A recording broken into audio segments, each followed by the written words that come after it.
Wow, this is quite different than the Olympics. But good evening, honored guests, ladies and gentlemen, and graduating class of 2017. Robert Gallagher said that change is inevitable. Well, except from a vending machine. As you stand on the brink of moving into life beyond James River High School, change will be inevitable. It is inescapable and indeed gratifying to see that our graduating class of 2017 has matured and become skills ready to tackle this thing we call life. It is destined that daily structures, processes, and relationships will change in your day-to-day lives. It is inevitable that you will face new challenges, and it is also certain that things may seem a bit different in your years ahead. Life is definitely going to become different in comparison to your days at JRHS. It is now time for you to step outside of your comfort zones and truly embrace yourselves as adults. Yes, my fellow Rapids, drastic change is on the horizon, and I can tell you that it all won't be pleasant, but it will help you to shape who you are supposed to be. My change came on random nights many years apart. First night, and I can't even quite remember the date, was when my mother's boyfriend made the decision to take my innocence as a young woman. He violated my body and spirit and took something from me that no grown man should take from a child. The second night was May 15th, 1999. It is a day that I will never forget.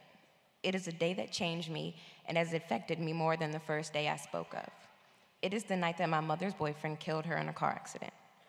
This man not only stole my innocence, but he took the one person that encouraged me and cheered me on in all of my endeavors. I thought I would never be the same. I felt that all the joy was inside of me that was smudged out by selfish decisions of someone else, and for the longest time I carried the burden of unforgiveness with me.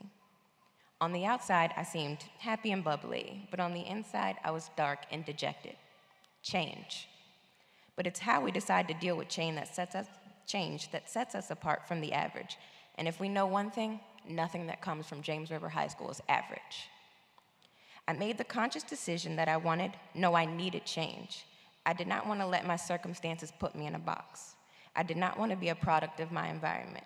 Now, I won't mislead you. I struggled for a while. My grades suffered, relationships suffered, tracks suffered, life suffered. But I had teachers like Mr. Schumacher, Mr. Domacy, Mr. Vandell, and most of all, Coach Dixon, just to name a few, pushing me and showing me that I was part of the 1%. Grades changed, track changed, I changed, life changed. Change. The darkness lifted. The sun had risen on the new Kelly, and I was determined to be at peace with what happened to me. I decided to use it as my motivation. You see, tragedy of some sort happens to everyone in some type of way, but it's what you do with it that defines you as a person. Now, fast forward with me to 2012. Everyone, close your eyes, take a deep breath, and join me in London, England at the Olympics on the start of the 100-meter hurdles. Boom, boom, boom, boom, boom, boom. My heart is racing as I'm standing there looking down this track at my destiny. Only 10 hurdles are in the way of me achieving my dreams. Wait, there's change. There's a delay in the race for another medal ceremony. Boom, boom, boom, boom, boom, boom. Now my heart is about to beat out of my chest. But wait, out of nowhere it begins to rain. More change. At that moment, I decide that outside circumstances won't deter me from my task at hand, from achieving my goals. I was ready to truly become part of the 1%. The starter gave us our commands.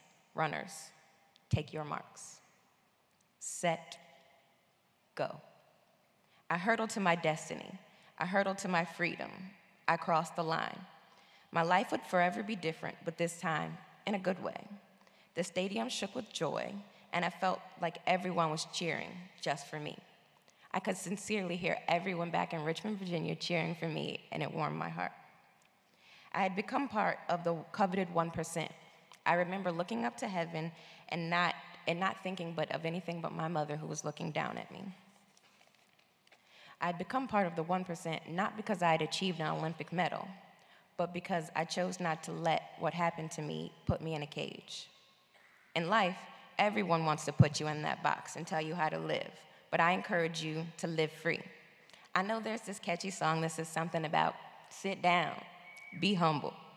But I choose to tell you to stand up, be bold, allow yourself to dream, and when you do, dream big. Allow yourself to learn, and when you do, please learn all that you can. Allow yourself to laugh, and when you do, share laughter. Allow yourself to set goals, and when you do, reward yourself as you accomplish and move forward.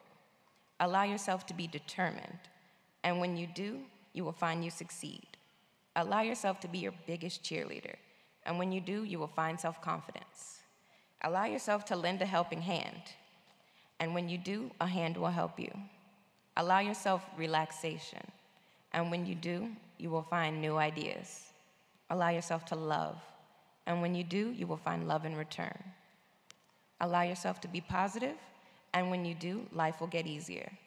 Allow yourself to be happy, and when you do, you will influence others around you. Well, class of 2017, this is the end of a great thing, but the beginning of your race. On your marks, get set, go. Congratulations, you guys.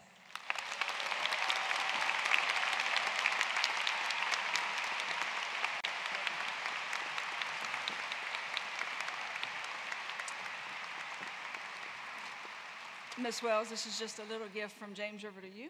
Oh, thank you. I appreciate your talk tonight. I appreciate the fact that you do not let circumstances define who you are and that you push toward a goal that you have. So thank you for your example. Oh, thank you so much. You're welcome. Thank you.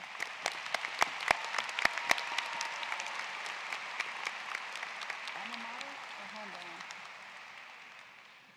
Now, Ms. Parsons and our choral ensemble will perform Homebound for us.